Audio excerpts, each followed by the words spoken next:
Welcome to the Blue Raider Podcast, where we bring you all the latest news, updates, and interviews from the Blue Raiders world of sports. Along with game recaps and analysis, we bring you interviews with coaches, players, and other media members of the MTSU athletic community. Thanks for tuning in, and don't forget to subscribe to our podcast on Apple Podcasts, Spotify, or any of your favorite streaming services so you don't miss our next Tuesday morning upload. Lastly, we want to hear from you, our listeners, on our Twitter account at Blue Raider Pod, or write your submissions to the podcast email at blueraiderpod@gmail.com.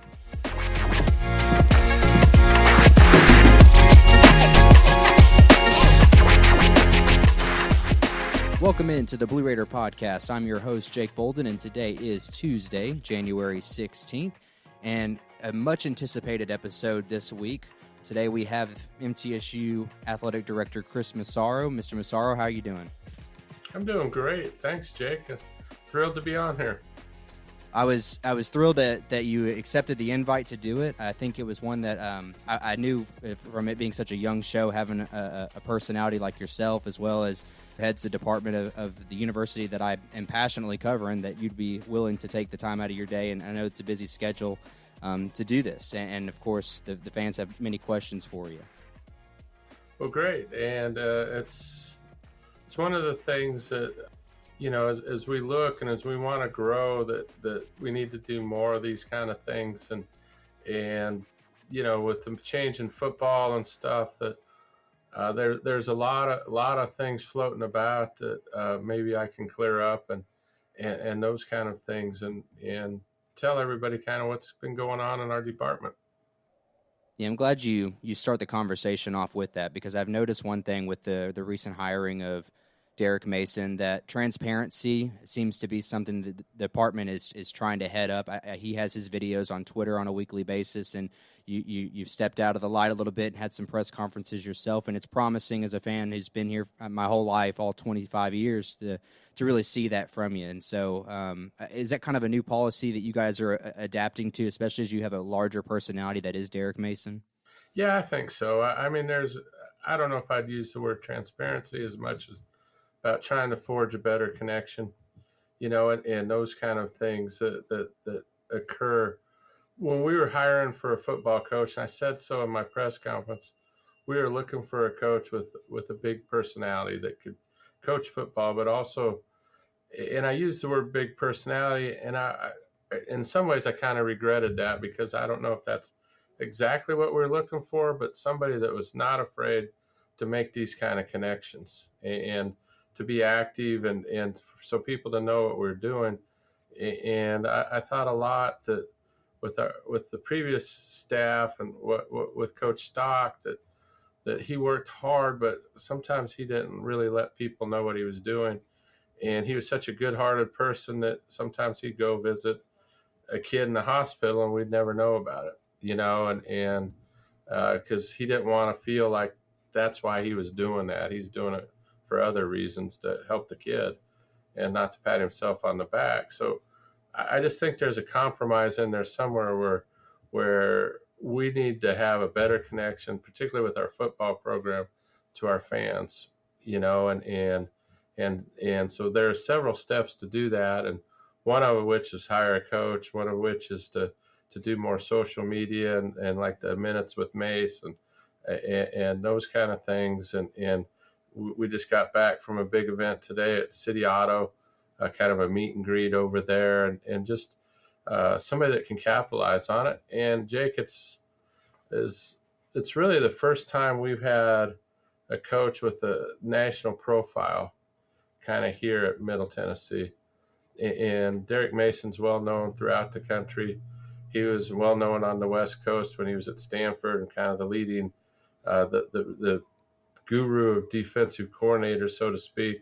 And then Vanderbilt hires him, and then obviously his time in the SEC helps the name recognition, and obviously here in Middle Tennessee. So how do we capitalize on that little bit of celebrity as well?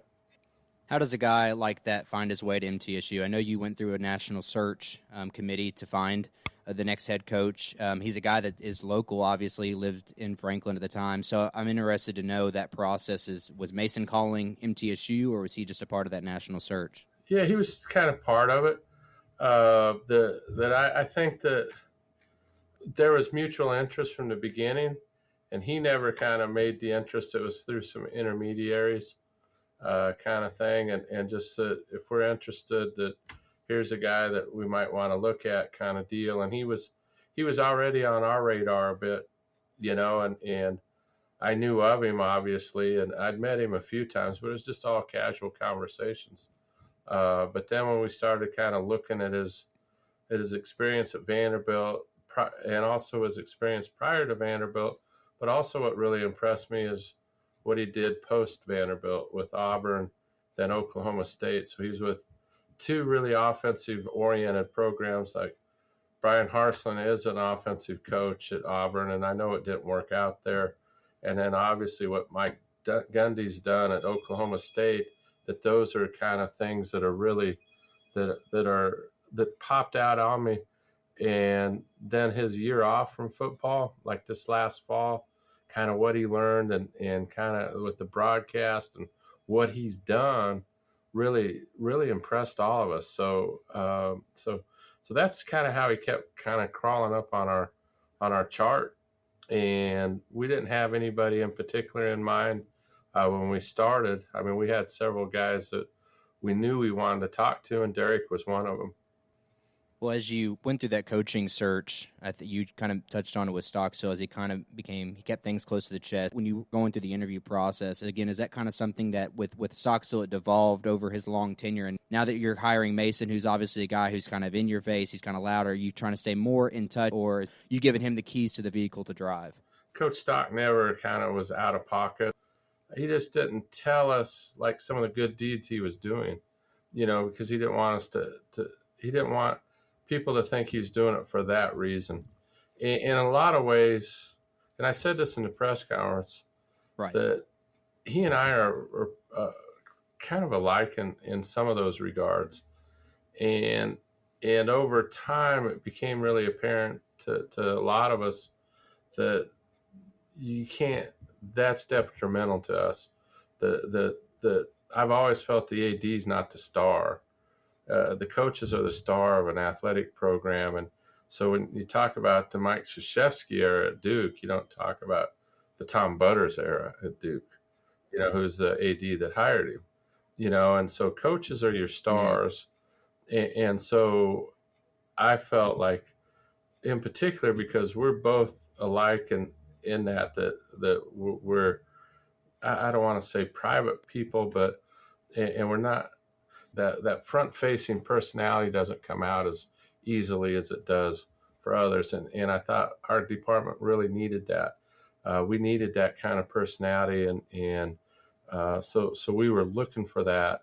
We were looking for somebody that would get out in the community and forge those kind of real connections and can help us sell tickets and corporate sponsorships and all of those kind of things.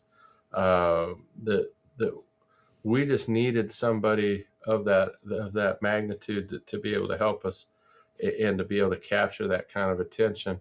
I feel like my skills in particular, I'm very good kind of one-on-one situations. I like that process. I think I'm very good at corporate sponsorships and hiring people and those kind of things. I'm active in the community. I just don't let people know a lot. Like I've served on these boards and done these things. So I think I've done a lot of that, but I think we need to have somebody that really can kind of promote it. People want to be around the coach a lot more than they want to be around the AD. And so that's what we were looking for when we hired this position. Is he that personality type that just goes out of his way to make those connections within the community? Yeah, it comes really natural to him. And I think we've all seen that. We saw it in the interview, and you hope it transfers over to the real meet and greets. And that's a thing that we knew he was good, but in the first month or so, I'm surprised at how good he is. And he gets energy off of that. He gets energy. And it just keeps getting better and better, and so I like what I see in that. I knew he had that sort of pizzazz with the team and those kind of things, but just watching him shake hands and visit with people in the community and ask them to come to the games and how important that is to him has been quite good. So I think Derek is really, really good at that, and our fans are going to respond, particularly over time, because it's not going to go away because that's in his personality. Will we see a return to the spring game? Yes, we will. He wants to have a game. I think what they're still trying to do is set their conditioning calendar. He's hired a new strength and conditioning coach, and I think they wanted to add a week or two to their conditioning program, and so they're trying to figure out how that impacts spring ball. It'll probably start a little bit later, but it might not be spread out as much as it was under the previous staff to get your 20 games in. So hopefully here in short order, we'll be able to pick a date and have a date when he actually wants to do the spring game. But he's excited to have a spring game. Well, I'll piggyback off the idea you talk about having those fan experiences and those fan connections. I think one thing that when I originally reached out to the department was interviewing Lee DeLeon as he hosts the fan experience focus group. What are kind of some things you as the athletic director have gained from that focus group, and you're hoping that you can take that information, and what are some plans you with that information? Yeah, and I think that you've seen some of it implemented. And I think the biggest one is the sort of our in-game entertainment, in particular, having a moderator on the field that kind of introduces some of the marketing concepts or a video board presentation, and so that having that microphone down on the field is kind of our in-game host. And most of the time that's Chelsea Floyd, who's our associate AD for marketing, who's just terrific with the microphone and presents that sort of enthusiasm. I think that's probably been the biggest thing. Then we've asked them kind of like, what kind of things do you want to see on our video boards? And we've got two new ones that are spectacular in the Murphy Center. We're going to have a new video board next fall at Floyd Stadium as well. So what sort of, how does that impact, and how can we tie it all together? And so that committee has really been helpful on us. College football is great, man. You got the band, you got your video boards, you got your ribbon boards now. So how does all that tie together to make it a unforgettable presentation? And so this committee's really helped with that and come up with some really good ideas. And just, I think it's good for us to hear from fans what they want, and another thing that was kind of already on our list, but it forced the issue even more, was the idea of food trucks, and great selection of food trucks at every home football game last year. And quite honestly, in the concession stands, we're pretty limited in what we can cook in there, just by health codes and all those kind of things. It limits you in what you can do, and so there's not a variety there. There's not a variety if we don't bring in food trucks, and so I think that's been really good. So those are just a couple of examples of where this committee has really helped us in what we're trying to do. Well, the obvious is you're trying to retain all the fans you possibly can, and the recent hire of Derek Mason could certainly draw a lot more back to the university. What are kind of your ideas or some things that you've kind of spitball around about pulling Murfreesboro as a whole back in? And we've seen the student engagement tick down over the last couple of years. What's kind of the plan as far as getting those people on campus back into Floyd or even Murphy Center for that matter? Yeah, and I think Derek's already met, I think the last Monday, or it was sometime last week, that there was a meeting with the student government and student government leadership, and also for the Greek life leadership.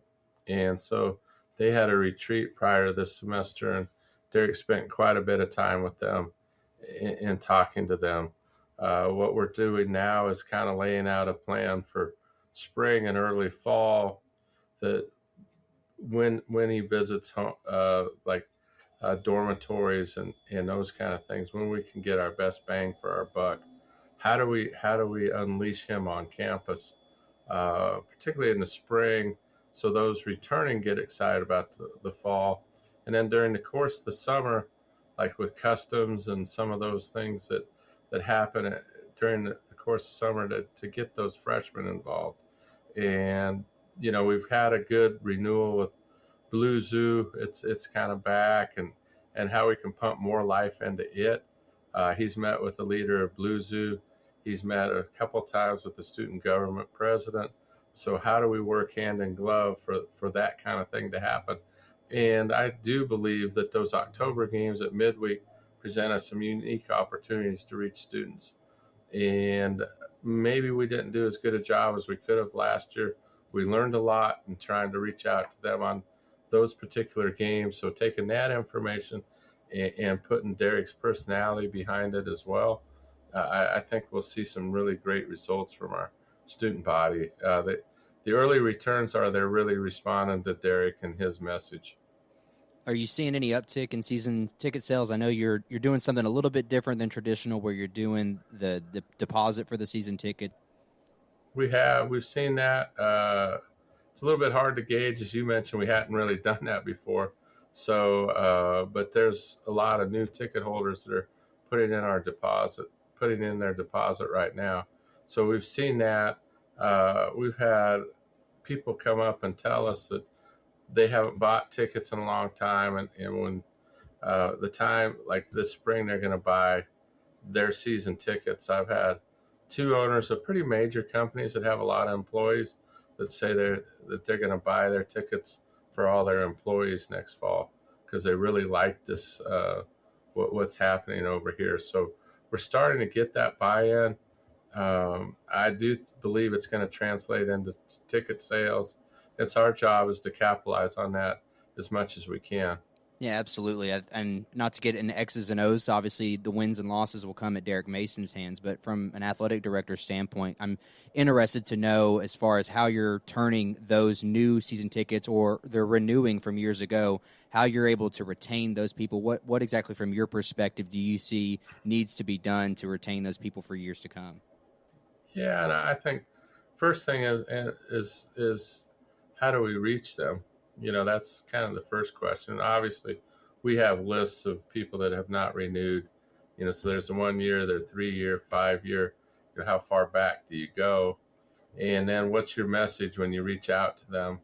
And then kind of when is the most optimal time to really make the ask to buy the season tickets? So when Derek Mason was hired, we sent letters to all those people just to ask them to come back, to be a part of this. The one thing that everybody's got to understand, and that I hope the message comes out through the spring and the summer, is that this thing can't be done alone. Like Derek Mason and his staff are going to do their part. I promise you the administration's going to do their part. And so for us, we need our fans and everybody involved and that loves the university to do their part. And we need to make sure that they have enough this that the coaches are doing their part and the administration's doing their part to buy in and do their part. So that's part of our message this spring is here's some improvements we're making in our football program. Yes, everybody knows that we've changed the head football coach, and that's significant. It's the first time in 18 years we've done that. It's a whole new staff. So all that's new.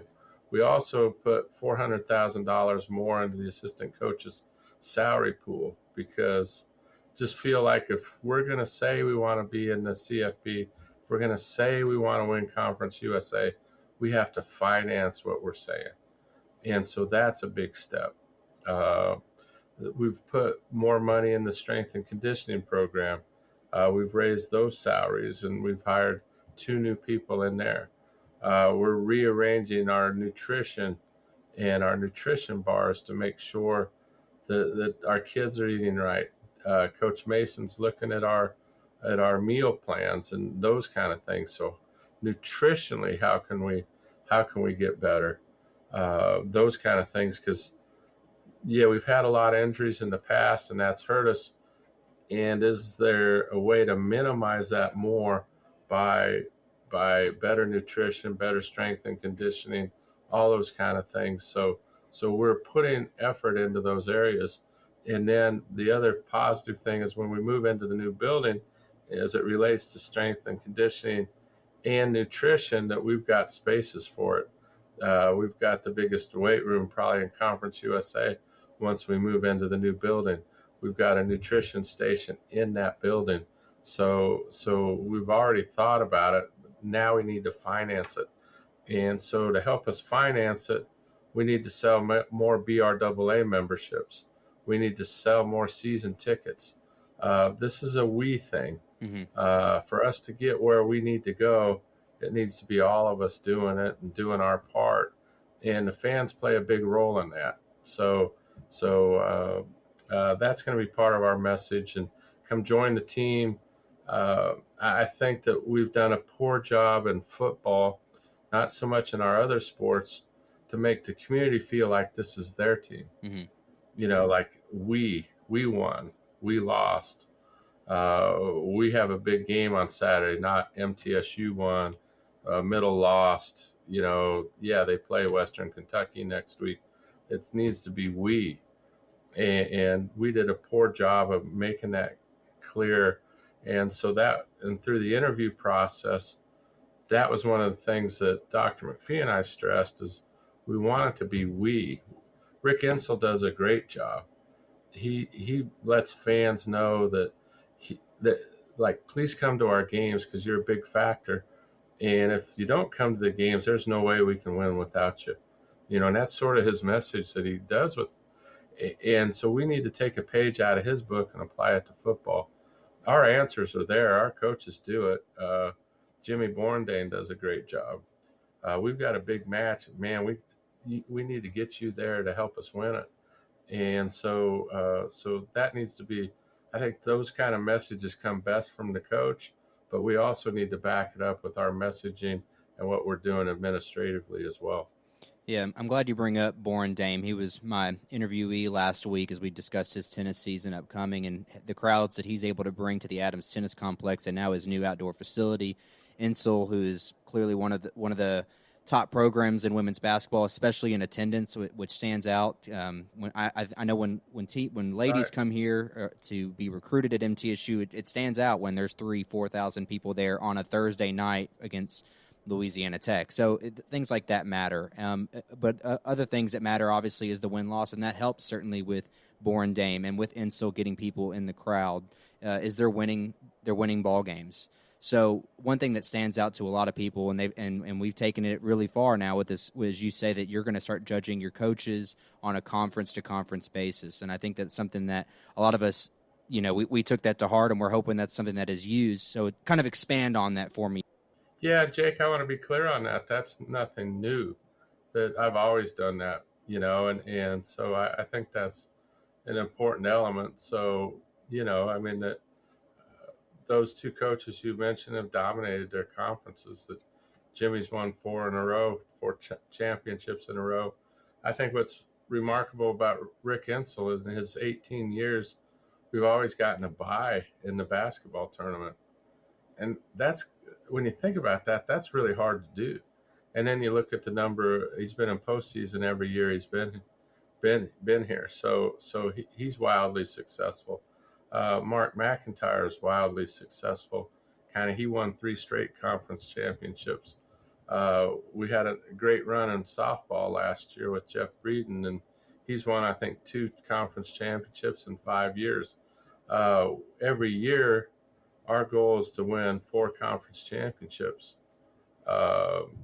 you know, and that's the minimum. And so we want to be above that. And so we generally do that. We win conference championships. Since I've been here, we've won like 86 conference championships. So that's really important because that's a peer-to-peer. You can't pad it with a non-conference schedule that's easy. Sometimes in football, it got judged wrongly, I thought, because, you know, there were 3 Power 5 teams in this particular year. And man, that's hard. Mm-hmm. That's a hard schedule. And so that needs to be factored in. So as we enter men's basketball season, that we did not have a non-conference season that anyone had wanted. I mean, Coach McDevitt would say that. I would say that. Everybody involved in the program would say that, that's been a disappointment. So how do we move forward? And to me, I'm giving all the support I can to help us win conference games, and that's in my meetings. That's what I talk about. That's what I breathe about. And in basketball, that helps jockey for your conference tournament. And in basketball, the most important games you play are those 3 games in March at the conference basketball tournament. We've had years where we've had terrific regular seasons and we've fallen short in the conference championship and not made the NCAAs. We've had years where we've had okay kind of years, and we have a great 3 days in March and make the NCAA tournament. So that's where we are. I invite our fans to get behind the men's basketball team and support them through the conference play. And then we fought hard.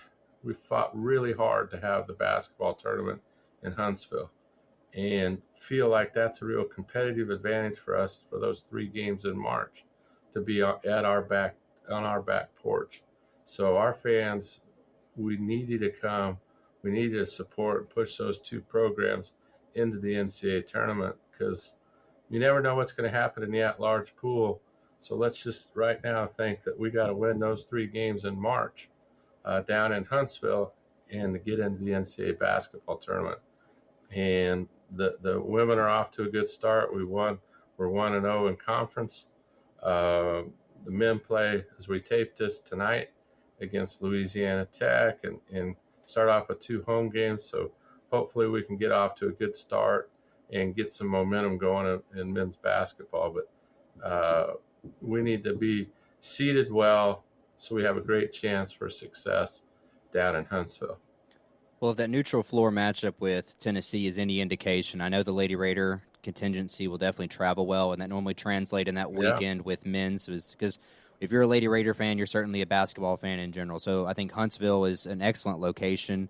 And like as you say, you fight for it. And one thing I'm interested to know is we're running short on time is a pressing question about Conference USA. I know years ago there was some murmurings about potentially moving to the MAC. And you see a lot of our conference members move up to the AAC and some move to the Sun Belt as a conference that we've come from years ago. I'm just interested to know, is there plans, maybe not necessarily now, but in the future that it is inevitable that we try to make a move from Conference USA, or is this a place that you feel this is where we need to be?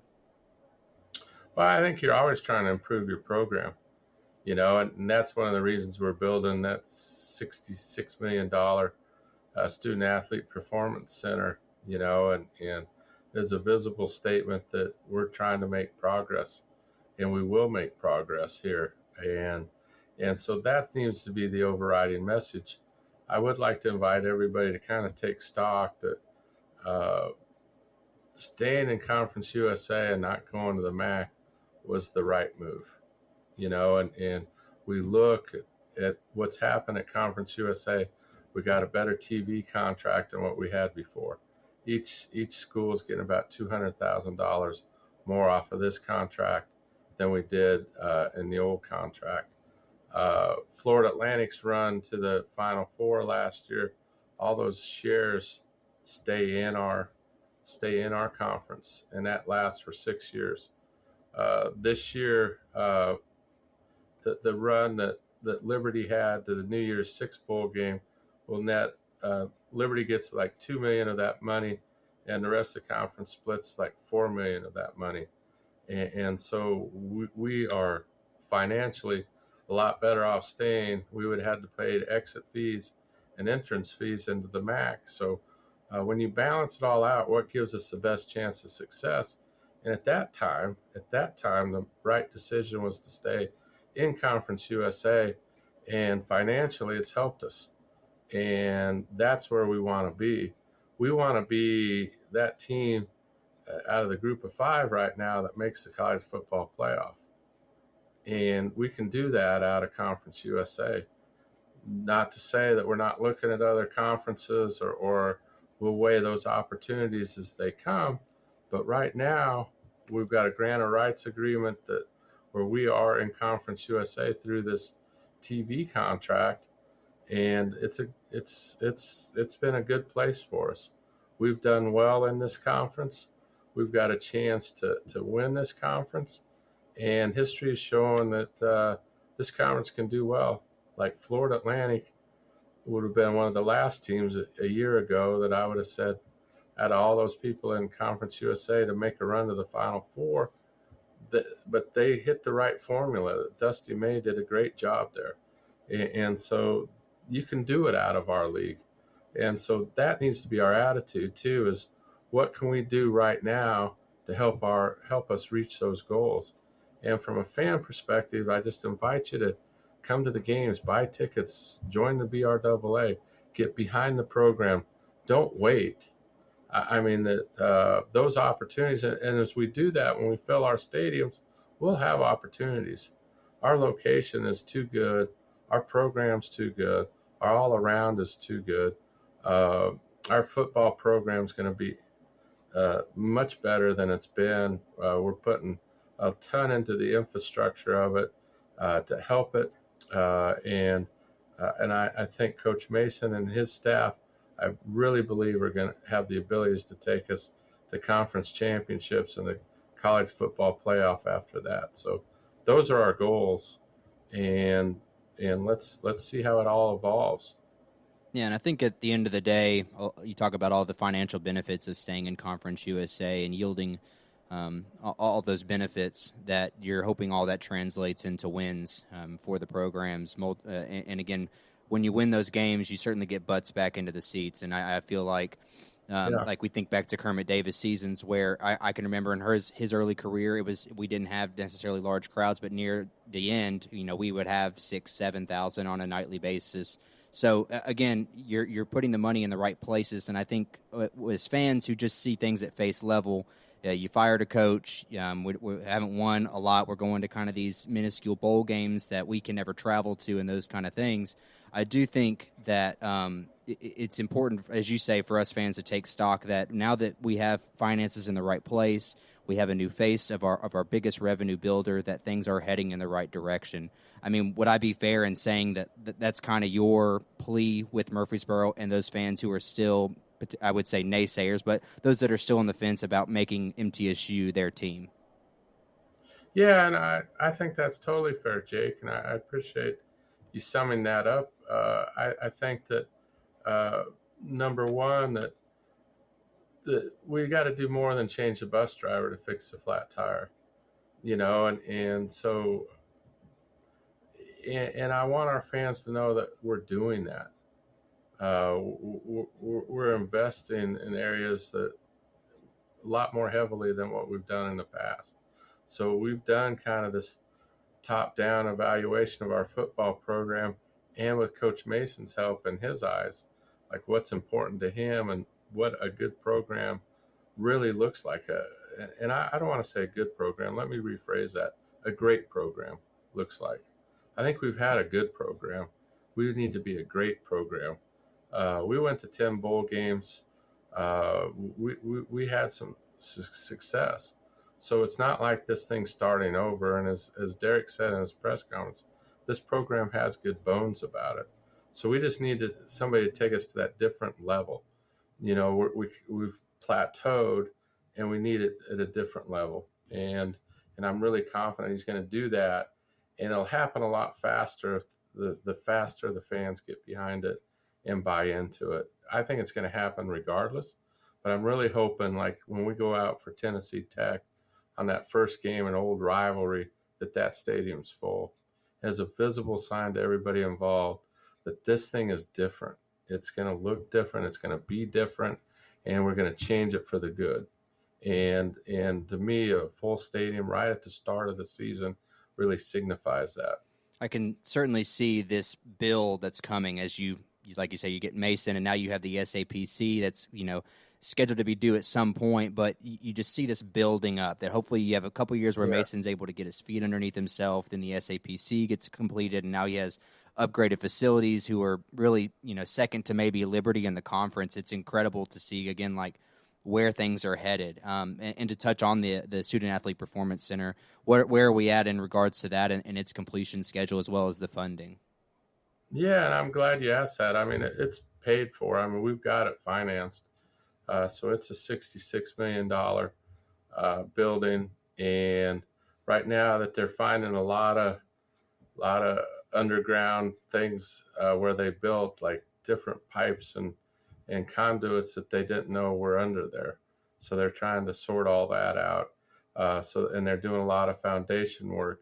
You'll start seeing steel coming out of the ground probably in the next 6 weeks, and it'll start forming up a little bit where a lot of that work will be above ground. Like right now, you look and you see a bunch of holes in there, and some of that's where our hydrotherapy pools are going to be, and they're just holes in the ground right now, but they're going to be below the surface. But the final completion date is summer of 25. I think by the end of June in 2025. So in essence, we'll have one more football season while it's under construction, and really want to be moved in that summer and start the benefits of it for the 25 football season. So couldn't be more excited about its progress. There's so many nice elements in that building. It's got almost everything that we wanted, and it's going to help us win. It's going to help us recruit. It's going to help us develop players better. It's going to allow coaches and our recruiting to be more spread out, where they're not on top of each other office-wise, and those kind of things. So we'll be able to grow our staffs a lot easier.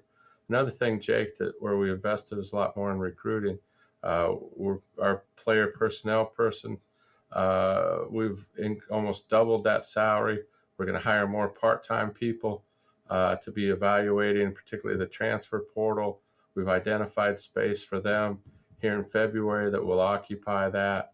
So there'll be 5 or 6 permanent people in our recruiting office helping us, because that's another area of need. So we've done a lot of things and some of this is in preparation of moving into that building, because we don't want to move in there and say, okay, let's start our systems now. No, let's start them while we've got a year to implement, and then it'll be much easier transition when we move into that building in 2025. Well, that's great stuff. And again, there's a lot of excitement within the fans, and I couldn't imagine your student athletes also just being real excited about that facility being built, because a lot of those guys are recruited on that, not only the completion of that, but the understanding that like this thing is coming and it's made specifically for me. And as these kids, where an NIL is a crazy thing with a lot of athletes, a transfer portal is a crazy thing where, again, you're having to pitch athletes every year to stay with your university. That's something that, again, when you talk about Mason and his ball players, it's got to be great to create continuity with something like that looming in the distance.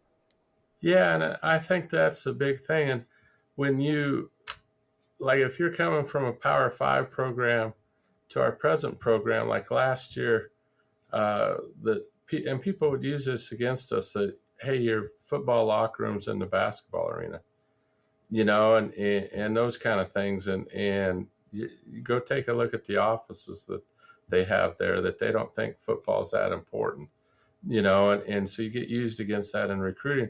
And if you're transferring from a Power 5 school, that's a big adjustment for you. And now when we build that new building, there will not be a facilities adjustment from those kind of players.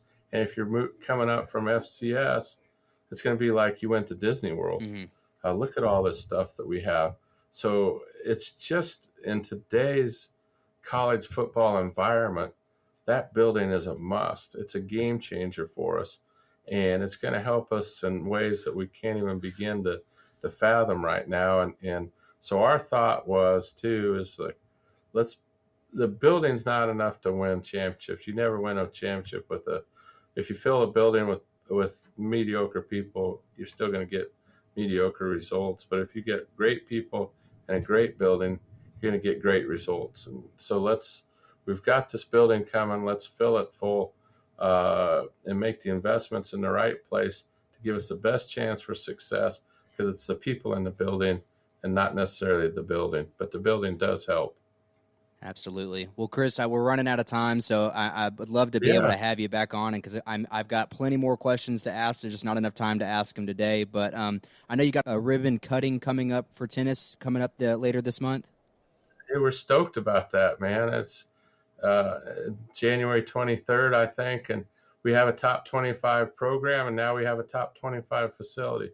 You know, that was another person we needed to give another arrow to for him to be able to compete at the level he's competing with is Jimmy Borndane, and so that's going to be great for both our men's and women's program. But it's I couldn't be more excited about that facility, and man, when you drive by and the lights are on, it's beautiful. All right, and then you also other date pin for MTSU athletics as far as engagement with the fans is that annual Groundhog Day luncheon you got coming up in February. Yeah, and we're excited about that. That's probably the longest standing tradition that we probably have in our athletic department. And I'm very proud of that. That and our Salute to Veterans Day in football, those are 40 plus year traditions. And it's one of those things that I've been proud just to carry it forward. It was already established by the great people before me. And Groundhog Day is one of the most fun days of the year. We look forward to that and kind of get baseball. It's sort of weird talking about it, Jake, when it's next week's forecast is supposed to be snow and 0 degrees, but baseball season's right around the corner, as is softball season. Yeah, I remember as a kid we had one Groundhog Day in specific. There was a snow, and I was out of school, and my parents actually took me from school, and we went to the Groundhog Day luncheon, and I actually enjoyed that. Oh, that's great. I enjoyed that a lot. So it's funny you say that because there could potentially be another 7, 8-year-old boy that rolls into the luncheon because they get snowed out of school coming up. Maybe he'll be doing a podcast one day. Who knows? Yeah, might be a co-host or taking my seat for sure. So there you go. Hey, I'll do this next month. If you need, just call me and we can finish up your questions and those kind of things, and let's get this ball rolling. Yeah, absolutely. This has been great, Mr. Massaro. I appreciate it a lot. All right, take care, and thanks for having me on. It's been an honor. Thank you. I appreciate Chris Massaro stepping on the show and answering questions that I had for him, as well as those of you on the GoMiddle.com forums. For those that missed that opportunity, we did have open forums on GoMiddle.com where you could write in submissions, and I'll do my best to filter through as many of them as I possibly can. I understand that there's still many more questions that those of you may have for Massaro that we can get to in the future episode that we're looking to film in late February and early March. I still want to keep it conversational and not necessarily a Q&A because it does take time to get to know the athletic director and what's happening, and of course there's only limited things of information that he can give out to the public. Having conversations with him off camera, I think that Massaro is doing what he can with what he's given. My understanding is the university is allocating more funds to the department, and hopefully they're looking to turn those into wins. I understand the biggest question most of you have is what has taken so long, and I think that's a question that maybe Massaro isn't necessarily comfortable answering right now, but I think the reality is what's done is done, and now we're looking to move forward, and hopefully that translates to more wins, and hopefully that gets the community more engaged and gets the community back behind its university. Before we sign off for today, we'll run through our weekly Raider wrap-up. Men's basketball action, the men dropped 2 games this week. On Thursday night, they lose to Louisiana Tech in a 52-60 heartbreaker by my definitions. We led 38-36 to the 12:25 mark, and we were only able to score 4 points over the next 10 minutes. And by that point, the score is 52-42, Bulldogs' favor. The Raiders dropped that game 52-60 behind JCJ and Justin Porter scoring 41 of the 52 Blue Raider points. In my opinion, Jared Coleman-Jones had his best game of the season at 17 points and 10 rebounds. Moving into Saturday, I think the absolute opposite happened. Against Sam Houston State, we lose 51-60, in my opinion, the more winnable of the 2 games on the week. Jared has his 8.7 rebound game overshadowed with 5 turnovers, one of which coming in the final minutes. I don't necessarily believe we lost that game due to that 1 turnover, but it certainly is a dagger in that situation. When he's had a game where he's already had 4 turnovers, I don't love the idea of having him in isolation on the baseline. But nonetheless, Justin Porter continues his scoring ways with a career-high 29 points with 4 3-pointers. And we see kind of an adjustment in minutes. I know Jared had a great game on Thursday, so it appeared that McDevitt was willing to give him more time. We see Aloof with the lowest minutes he's had in quite a while. I believe it was 6 minutes he played. And we also see an uptick in minutes for Ty Mosley and Trey Green, both of which were scorers in their previous stops. Trey Green out of high school was an excellent scorer, point guard. Ty Mosley shot nearly 50% from three at Mississippi Valley State a season ago. I understand that Ty Mosley competed against lesser talent than Conference USA, but he's a guy that in rhythm can certainly score the ball from deep. I think we're trying to get more guys like that to relieve some of the pressure off of Porter and Coleman Jones and Elias. But at this point in time, we're playing great defense, holding teams to just 60 points, but we have too many turnovers, and obviously we're not scoring enough to win those games. When you give up 60 points, you should be winning those games. Unfortunately for the Raiders, they fall to the bottom of the barrel in Conference USA, but fortunately, they'll get to face bottom of the barrel this week on the road. Thursday the 18th, the Raiders tip off at 8 p.m. at Texas El Paso. That game can be viewed on CBS Sports Network. And then Saturday the 20th, the men play at New Mexico State with an 8 p.m. tip on ESPN+. As I said, both of those teams are bottom of Conference USA, much like ourselves, so those are certainly games that are winnable, but we understand how tough it is to win on the road, not only in conference play, but given Nick McDevitt's track record. The opposite happened for the Lady Raiders this week. The ladies pick up 2 wins. On Wednesday night, they beat Brooke Store's team. Those that remember that name, that's Charlotte's coach from a season ago before she moved to Ruston this year, bringing majority of her team, and that Charlotte team was very good and challenged the Lady Raiders, winning 64-61 in overtime. Anastasia Boldareva scored a career-high of 32 points on 15 of 22 shooting and 12 rebounds. And Boldareva certainly played an excellent game, but I don't think we win that game without Tamia Scott. Tamia scored 20 points and 14 rebounds. Her and Boldareva both combined for 52 of the Lady Raiders' 64. So, again, without Tamia's scoring efforts, given that Wheeler and Gregory were not able to score at their typical clip, certainly came up big for the Lady Raiders. On Saturday, however, very typical game for the Lady Raiders, playing a lesser opponent and winning against Sam Houston State 87-55.